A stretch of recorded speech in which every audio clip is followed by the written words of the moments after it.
Hello. Hopefully we're online here. Let's see what we've got. Hopefully we're online here. Let's see what we've got. Hopefully I have got we're online here. Let's see what we've got. Hopefully I have got we're online here. Let's see what something is looping.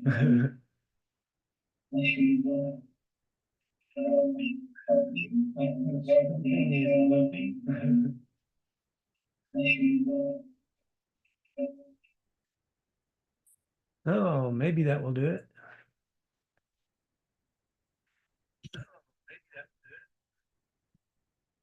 I have got.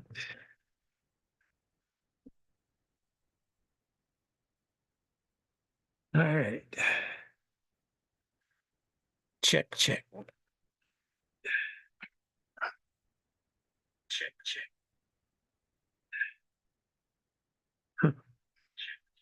I've got too many things going here. Good evening, everyone. Welcome to Thursday Night Saws. I have Good evening, everyone. Welcome to Thursday Night Saws. I have Good evening, everyone. Welcome to Thursday Night Saws. I have It is going like through three different things here. It is going like through three different things here. Hopefully y'all can hear. If somebody let me know. Hopefully y'all can hear. Somebody let me know. Hey, John M., hope you're doing well. Are you getting a bunch of weird sounds? Are you getting a bunch of weird sounds?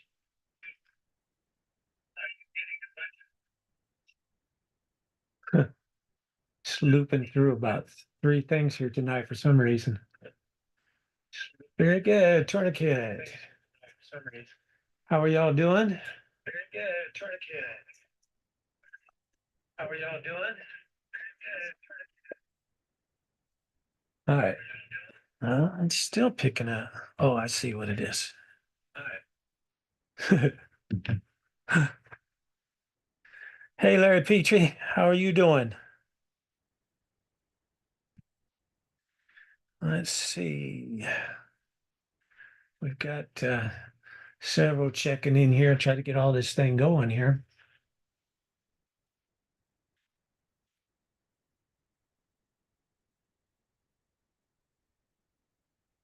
I hope y'all are having a great week, getting ready for a big weekend. I've got ours kind of postponed with the kids till next weekend. They all have stuff going on, but a birthday tomorrow, and then Laura and I be celebrating Christmas here, and then next week we'll be meeting up with about 4 kids and 13 grandkids. So things are going good. Been working on a lot of videos this week, and I've got several things here, and I've got a couple people to kind of come in and talk about some things. And let's see.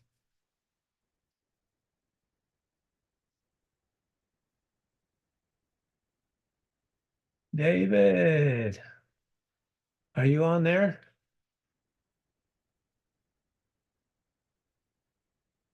At David Breeden? Huh? There he is. What's going on, big guy? Not too much. How are you? I'm trying to get. I added X tonight, and it has been trying to figure out what's what on what. But I think it's coming through pretty good now. I got you loud and clear here. Loud and clear. Have you had a good week? Oh yeah, had a great week. I'm doing my best version of Santa Claus. I see that.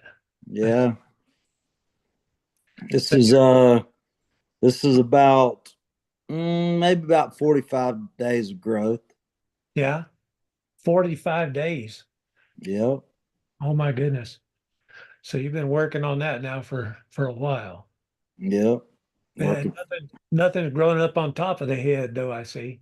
No, I still, Well, I've given up on that. well, Given up on you could put your cap on your chin anyway. it. Stand upside down. Oh my goodness. You had a good week. You've been in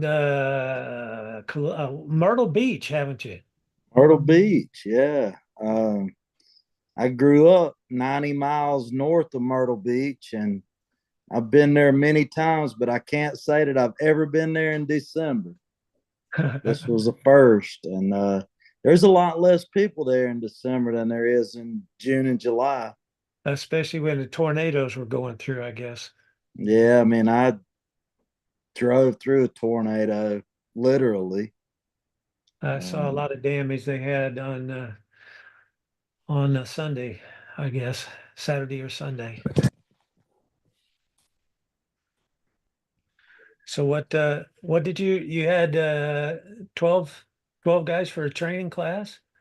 no, we had 10. 10. So Burroughs and Chapin, they are a real estate investment trust, and they own lots of properties there in Myrtle Beach. And over the years, I mean, they've expanded through all over the southeast, but they own lots of different types of properties. Mostly, they own shopping malls. They own a lot of raw property that they're going to develop in the future.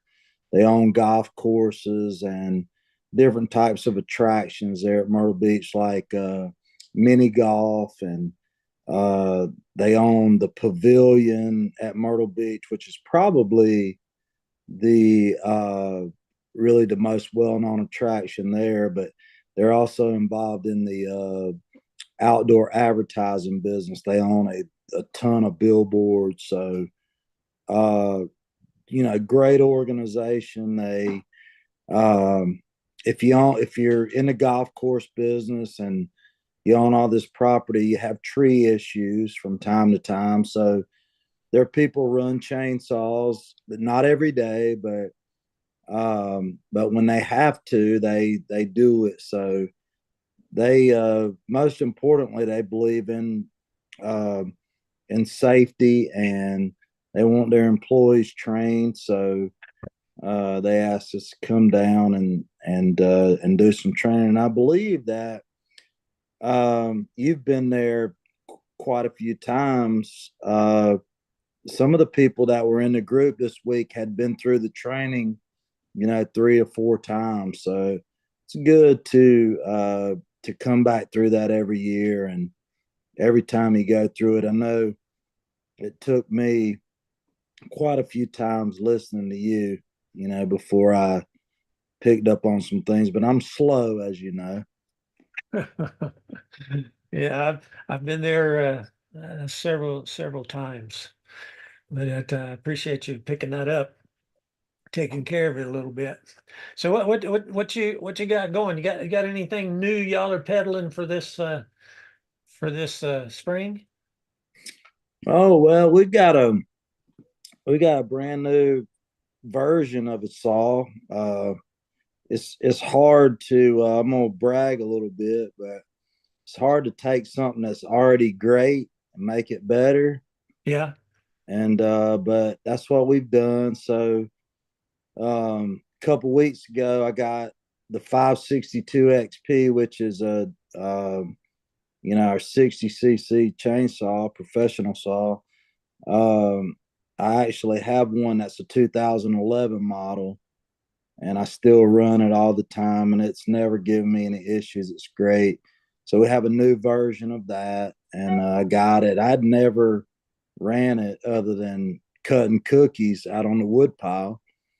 So I took it with me this week, and that's what I ran, and that's what everybody ran, and I'm impressed with it. There's some changes. It's really a totally different chainsaw. It's been redesigned completely, a little bit lighter, a little more power. It's all negligible. I mean, Um, how much more power can you get? But it's really nice. It's a nice saw. The original is really nice. I think you have one. No complaints. But that's it, huh? Just the one. Yeah, I mean, it's there's nothing really new for 2024. I think most of the manufacturers are really honestly glad to be able to get components and build what they have and try to to satisfy the demand. The demand in 2023 somewhat equal to supply, which we haven't had since 2020. And I think everybody, I don't know that there's been a whole lot of R&D going on. Nobody wants to hear this, but the majority of that is happening on the battery side, and but there's not anything new coming out there. But no, I mean we there's not a whole lot of product launches in 2024. Um, so it's everybody's kind of waiting to see what happens economically. I think also. Very good, very good. I was going to ask you about the battery saws. They're doing pretty good on the climbing saws. And Yeah, it's really a unique segment. Um, Battery is great for the arboriculture industry in top handles. There's no one size fits all in that side of the business anyway. But we've gained a lot of traction there. I feel like our competitors or our main competitor, I won't call a name, but you know, I feel like we're well ahead of them on that side of the business, and so we've really enjoyed that for the last few years, and that's a great product. I mean, if you look at how many units get sold, we make the same saw in a standard model, so it's 40 cc equivalent. And when you give somebody a battery chainsaw that's 40 cc's, there's many options for a fraction of the price. So I mean, it's I would say that we probably sell a 50 to 1 top handle battery to the standard version. They're both professional, but both very good. But we've gained a lot of market share, and as I go out and talk to people, they're very excited about it. Um, that a product's good when we come out with it, and it doesn't change for 3 years. So we are coming out with a version that has an outboard clutch. Um, that also, I'm how's glad that? you mentioned that. How's That that could going to be work? um, well, I mean, it gives you more of a feel of, a gas powered chainsaw. So one of the things with the battery unit is when it gets in the cut and it feels any resistance, sometimes the electric motor will pause, and so you're going to get more of an actual feel of a chainsaw with the clutch version. I have not seen it and I'm not run it. That's something that could be introduced in 2024. I'd have to. He caught me off guard on that. I would actually have to check, but maybe third quarter of 2024 that could get introduced. So I think most all the sales are going to transition to that, and I could see the other version probably going away. Hmm. Oh, oh yeah. I got a couple questions here. Said John M said I ran the Husqvarna battery telescoping pole saw. Not quite there yet. What's you what kind of problems are you having there, John?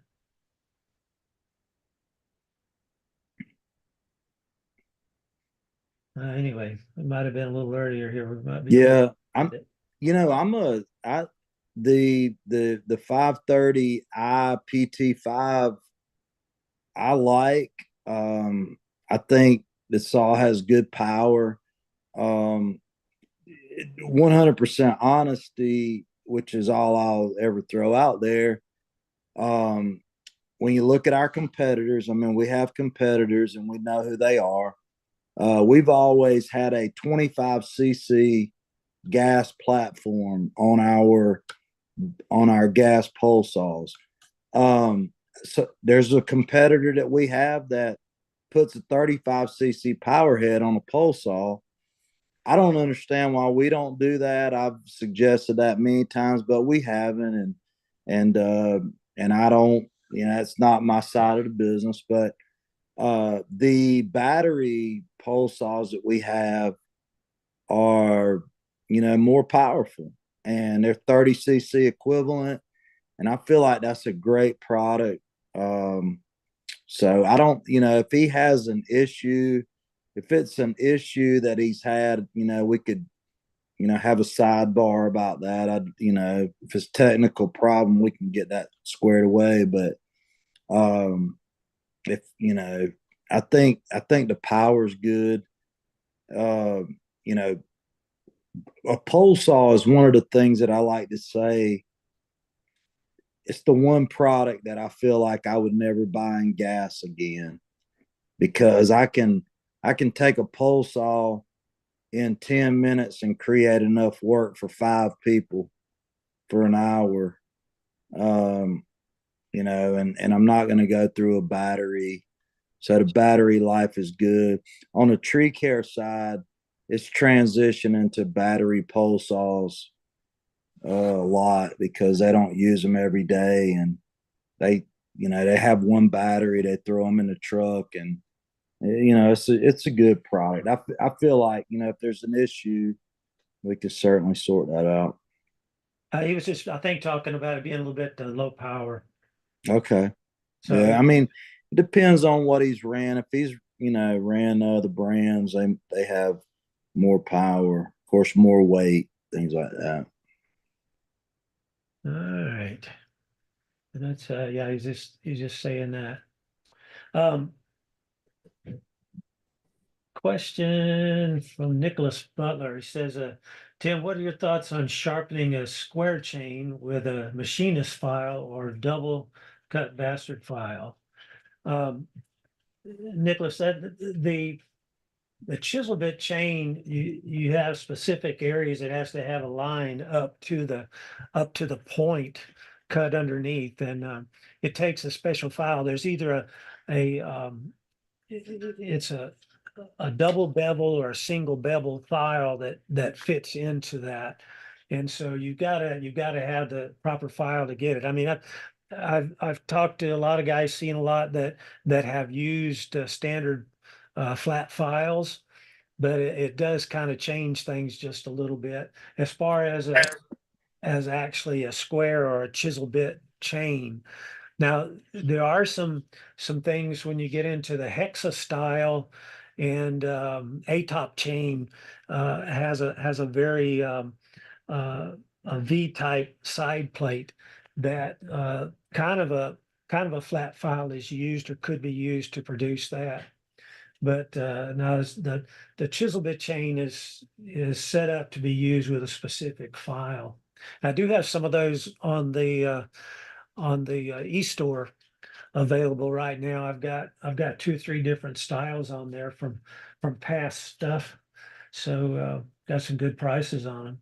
So you might check that out. But uh, you can do a lot with different types of files, but it gets kind of critical when you don't get exactly the right angles and be able to hold it in the right position. And you can get a lot of resistance that can cause some reactive forces there. So it's kind of tough. I still feel like I'm getting a little bit of rumble or something here. I don't know what the deal is. Are you hearing it, David? No, I'm my audio is excellent. Sounds good. All right. Yeah. Very good. Very good. All right. Let me check over here and see. Michael Thrower, how you doing? Michael on. Larry Petrie was on. Don't know if he's still on. Larry's a gospel music writer out of Tennessee, and he's a good friend. He's done some work with me over the years. To a lot of top records he has written, or songs he's written. And Michael Thrower, he sold more Husqvarna equipment than anybody on planet Earth. In Alabama In Alabama, he's and the Panhandle, I guess he's no got the Panhandle. nobody has sold more Husqvarna than him ever. And a great guy, one of the greatest guys that I know, and I truly mean that. So you're not saying that just to butter him up, huh? No, he knows it. I tell him as many times as I can. He is a fantastic gentleman. Very good, very good. I can't say it any better. If I were a Husqvarna dealer, I would want Mike Thrower to be my rep. So I can't compliment him any more than that. Let's see here. I don't know what looks like Robert Albritton dropped by. Merry Christmas, Rob. But I don't know. They haven't logged in there. Maybe he'll be back there in a minute. I was going to show a video and get some ideas off of it. It's one, I don't know if you've seen it or not, that Chris Childs put together. Let me see if I can get this thing up. He sent me this video. Full control. I know there's no volunteers in the way. I'm gonna make my back cut and then I'm gonna get 16 feet away.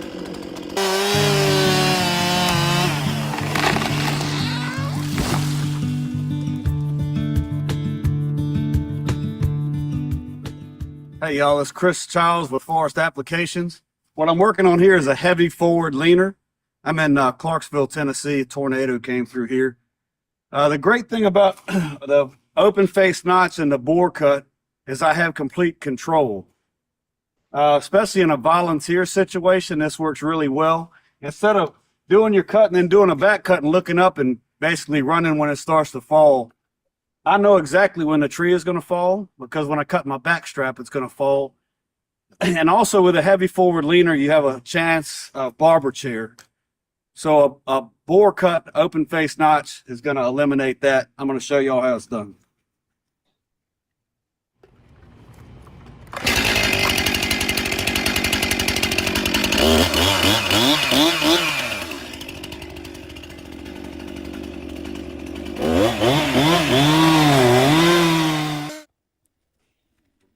Up around, it's my open face notch.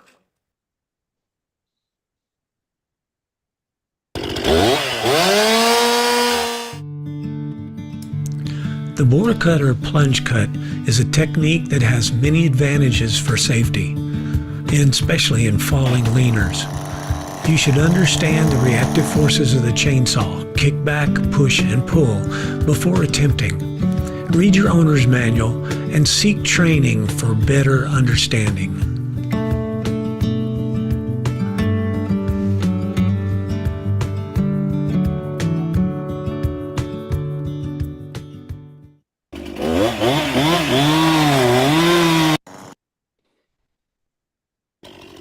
Now that I got my head set, with a forward leaner, you're going to have to wedge, but I like to put the wedge in just to be sure it's not going to get pinched. You never know.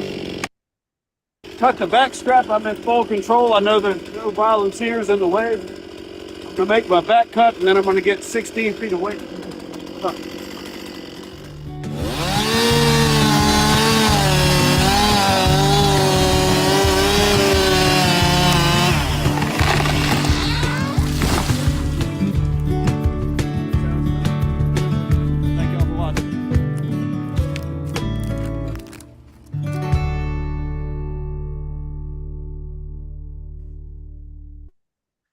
Yeah, Chris has been up and I sent him an invite. I don't know if he'll show up here tonight or not, but he's been up here in Clarksville, Tennessee with God's Pit Crew and working up in that area.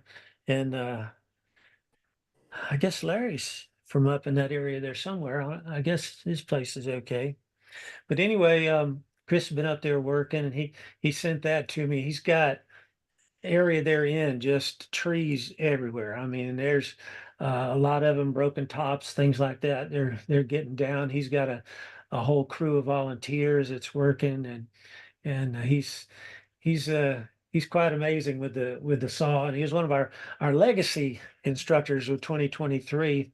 David and I kind of hosted that this year. We got one coming up for 2024, starting in January, and it's Chris was involved in it this year, and then he's been doing some help out with some different trainings and with God's Pit Crew, and so it's been pretty good. If you are interested to find out a little bit more about the legacy instructor, you can send me a email at info@forestapps.com or leave a message, and I'll follow up with you on it. There's also a video on our YouTube site that has that listed.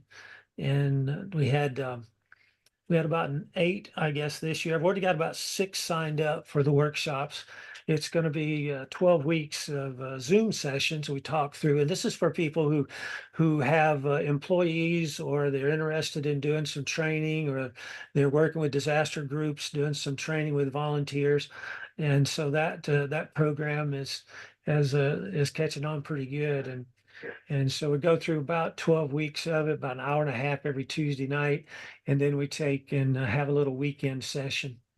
And so we've had pretty good luck with it. But they're starting off the deadline on it's January 10th. We're going to start the first session on January 23rd. So if you are interested, let me know on that. What'd you think about the video, David? Well, I saw that this morning. Chris is certainly a good sawyer, and first thing I was wondering was why he was using a wedge on that tree that leaned forward like that. But he explained it. I do the same thing. Wedges are cheap, and one thing about it is, as long as you plan for it on the front side, you can't come back when you need it and try to get it in there. So I thought it was great. So Chris is a great guy. He's a great instructor, and I questioned his choice in saws, but if that's the only problem I got with him, I guess it's okay. Yeah, but he mentioned that on the video. It didn't come through on the audio very good, but he did mention that he didn't need the wedge on there, but he He was did, if yeah. there's any chance of it coming back. So Yeah, he said he did say that. I was joking with him. I can remember felling trees that have forward lean before, and you getting on to me about using a wedge. well, if it's part of your plan for a reason, like I've got one video that I did, talking about side lean support. You can put a wedge in right behind the hinge on the leaning side and be able to support the hinge from collapsing. And then also you think about if you get into sometimes some kind of mushy fiber, especially along creek banks, stuff like that, wet areas, that if you've got a big tree and you've got some fiber that's kind of spongy, it can start to sit over. So you can use wedges right behind the hinge on both sides of that to be able to do it. But you're right. I had one time I was up in Pennsylvania, and cutter was John, and he's really good. And we got out there, and they had won the Logger of the Year for Pennsylvania with American Pulpwood Association at that time, and I was asked to go up and do a kind of a training award for them, and so I got up there, and John, we were out in this area, some big, nice hardwoods, and I was just kind of observing, kind of learning from him, and he started off and we got one tree had probably 5 foot of forward lean. And he put a wedge in the back of it, and I said, "What in the world?" And I asked him. I said, Why'd you?" He said, "I don't want it to come back." I said, "All right, okay, I understand." And it did 5 or 6 trees that way, and so then we sat down and started talking about the planning process, and that's the whole thing. But I guess I do it too sometimes. You start trying to make sure that something doesn't happen, but really you should go back to the planning process and make sure that your plan is changed on each one because every tree is different. And so that's the important thing to do. Don't get complacent that you're gonna put a wedge in there just because it's a wedge, right? And Yeah. a lot of times, people take notches and don't think about the openings, don't think about the thickness of the hinge, that kind of stuff. And if you looked on that tree, it's very shallow with the face notch because it's basically a flat front on that tree, so it didn't have to go very deep. It didn't have a lot of side lean, so more or less he had great control right to his target area. You can see it folded right to the face notch. So Yeah, I thought it was funny. There was a guy standing on the back deck of the house uh behind him, or right out in front of him. So he had an audience. yeah. That was good. Now Sometimes you gotta I watch use that though, because those trees will throw stuff. yeah, I use a wedge the majority of the time. I teach my guys use wedges. They're cheap. Yeah. The thing about it is when that kerf closes, there's no wedge going in there. So if something were to happen and it sits down, you're done. It's Uh, too late that happens, huh? Too late. It's too late. So might as well build it into the plan. Yeah, yeah. Well, that's a good thought process there because you never know. I had one time I was up in New Hampshire, and we were cutting some white pines. I had some students there with the Thompson School of Forestry, and there was a thunderstorm came up. Had probably 80 foot tall white pine. It's probably 20-inch diameter, and the guy was cutting it, young fella. And all of a sudden, I mean, wind came out of nowhere. And this tree had probably 2 foot of forward lean at least, and probably a little more. And that thunder cloud came up, and all of a sudden the wind blew it, and that tree started over. It made it over probably, I guess, about 5 feet, and it had a real wide canopy, and it got caught in between two, as in a plantation, and and more or less it hung there. And that cloud came up a little bit closer, and all of a sudden, the gust of wind, it stood it all the way back up. I grabbed a wedge out of my pocket and stuck in there real quick. And Wow. it stood that tree back up probably 5 feet. So, if you get a Unbelievable. little breeze, even on a back leaner, sometimes it might be something to look at. But as long as you got a good hinge on it, you're pretty sure. Because I stuck the wedge in there, and then we said, "What are we going to do now?" And about the time we said that thing went on through, and it went all the way to the ground that time. So, and right on target. He was right on target. Well, I learned from a guy that, when people bring up wind, I said wind can be good or wind can be bad. Just depends on what direction it's blowing. That's true. So, That- I had that conversation this week, as a matter of fact. Uh, hey, we got another thing going on you've promised to help me with, and that's April 2nd through the 4th. We are planning a storm sawing workshop. It's going to be in the Rome, Georgia area. That's metropolitan Kingston. We're going to be out at the breeding tree farm side of the estate there. And so we're looking forward to that. Already got about 6 signed up for that for April, and we have room for 6 more. Probably going to cut it off about 12. But we'll see. We have the 2 of us there, so we could maybe be able to handle a little bit more, but try to keep those classes small. So 3-day program covering felling, limbing, bucking, storm situations, hung trees, that kind of stuff. We go through a lot of sharpening, maintenance on the saws, reduced downtime. So it's a good one, and it's a nice area down here to come and work. So that'll be April the 2nd through the 4th. So we're looking forward to that. And you say we got some good trees over there? Oh yeah, it's going to be a fantastic time. We've got. I just haven't told my wife yet that. Uh-oh. No, she's fine. She knows about it.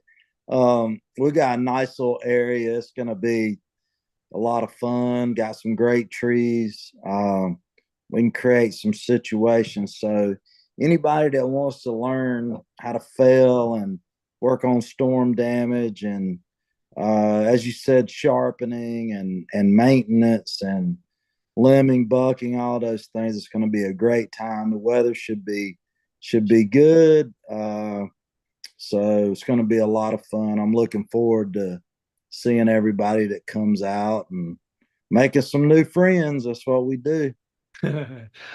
Yeah, yeah. I'm kind of missing out there in the field a little bit. I've got finished up, I think, number 14 or 15 of the radiation treatments today.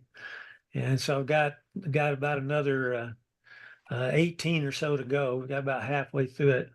So I've got a total of 33. And it's quite interesting. The equipment that they have to work with nowadays, they kind of nuclearize you. So it's kind of working. I think seems to be drying stuff up a little bit. So we'll see how it goes. But That's awesome. Everybody's asking about you. I mean, I get the impression they don't really like me. They want to talk about you, and so everybody sends their best. Everybody this week, wanted me to let you know that they said hello. So they all they all knew you. They said that my jokes were better than yours, but that was about it. is that really? Yeah, it's about all. Actually, I just made that up. I feel like my jokes are better, but they didn't tell me that. They probably are. They've just heard mine so many times. Yours are different. I think you're probably stealing some of mine. I actually need to hear your presentation. Yeah. In in April, I'm gonna hear it. I think you probably been stealing some of my jokes. I had to go down. I did a video on the old Sam story this week. I don't know if you saw that or I, not. I haven't seen it. I I, I actually used the old Sam story this week. I haven't used it in a long time, but I pulled it out. It got a little bit of laughter. I'm putting together some stuff for Samaritan's Purse, and I'm going to be doing some live Zoom stuff with some of their site leaders, and I got to thinking about it's been about 2 months since I have worked, as far as out in the field, and so maybe 3 months now. And I got to thinking about how does that story go. So I I pulled out one of the old videos from South Carolina and listened to it, and I said, that's not too bad. So I redid it and put some other pictures with it. So it's a There's no way you forgot that story. I mean, you've only told it 36,000 times. I mean, well, I got to remembering it when it got going there, but I sitting there drawing a blank. oh I don't no. even know. I don't even know if I can crank a chainsaw now. I don't know. I got my arm fixed though. I got all the stitches out of that today, so that's I gotta get it conditioned again before April for sure. But we'll see. Yeah, you'll be ready. Craig Walker, Neil Turner. Hey Neil Turner. I haven't heard from him in a long time. Neil, when I first started out working on small engines at Jackson Brothers in Douglasville, and that was back in probably 1980. That was in the 70s, probably 79 or somewhere through there, I think. And Neil was kind of my instructor there. He's still messing with small engines, I think. I guess Wow. he's still Van Sants there in Douglasville. but Oh, I know Neil. I know Neil. Hey, Neil. we used to call him Toad. Yeah. But yeah, he ran the shop there for Van Sants, Hmm. and so that was pretty cool. Brent, glad to hear the Angel's doing good now, Brent. She had a little surgery into last week, doing pretty good. I see anything else on YouTube there. And I thought that we're going to have Chris check on, but anyway, we're getting close to the end tonight. But I do have also some virtual classroom stuff. I've got set up now. I wanted to show you, David, just a little bit of this because I'm putting together some virtual classrooms, and then have guys go out and do some of the field work. And so that's going to be on the Samaritan's Purse stuff. They're site leaders that have gone through the training already. They've got 10 guys that are chosen to actually start doing the field training with them. I'm going to do the virtual classroom portions of it, and I've got pretty neat things here. Let's see.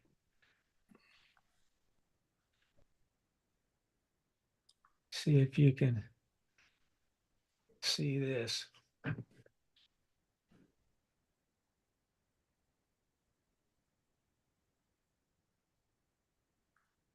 Did it show up? Yes. We got the stunt. Yep. I've got the ability to do all kinds of drawing and Oh, stuff like nice. that.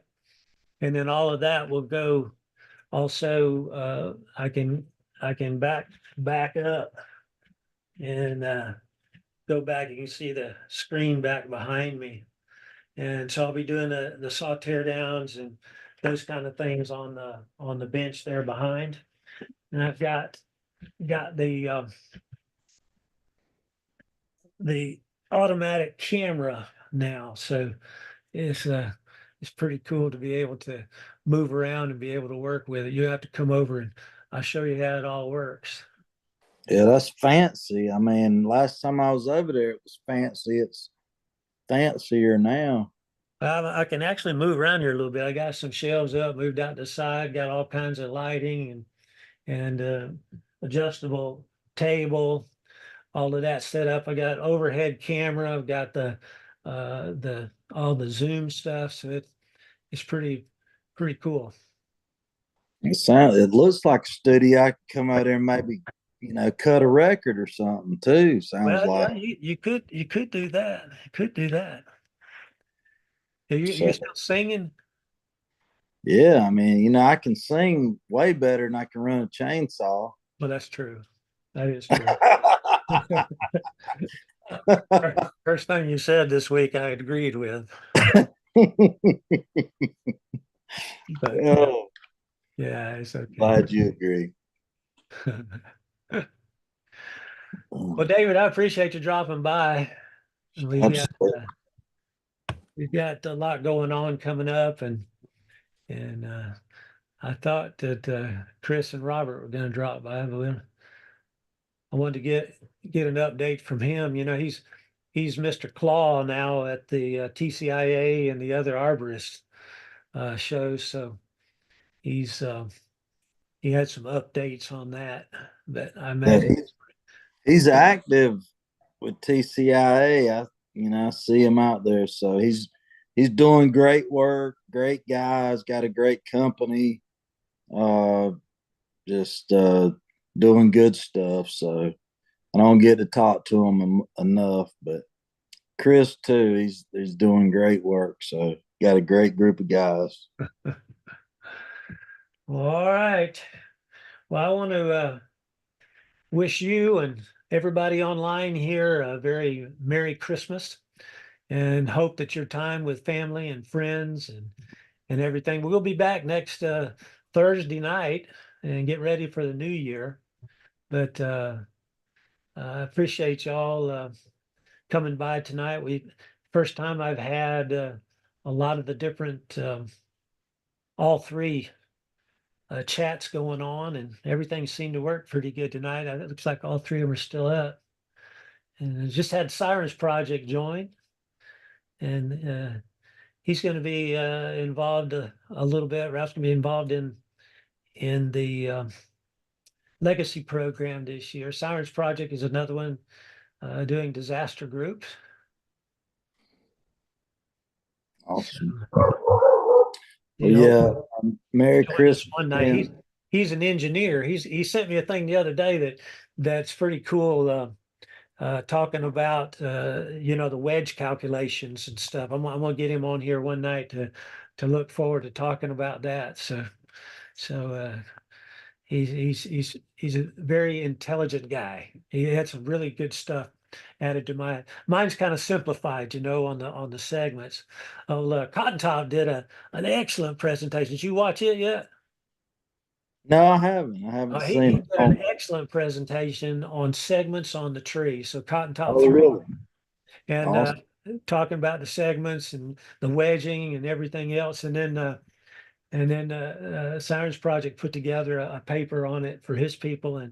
And so we're looking forward to do a little chat on that maybe the next couple of weeks. Nice. Yeah. That's Yeah. awesome. If you hadn't Yeah. check out the e-store. And like I say, Merry Christmas to y'all.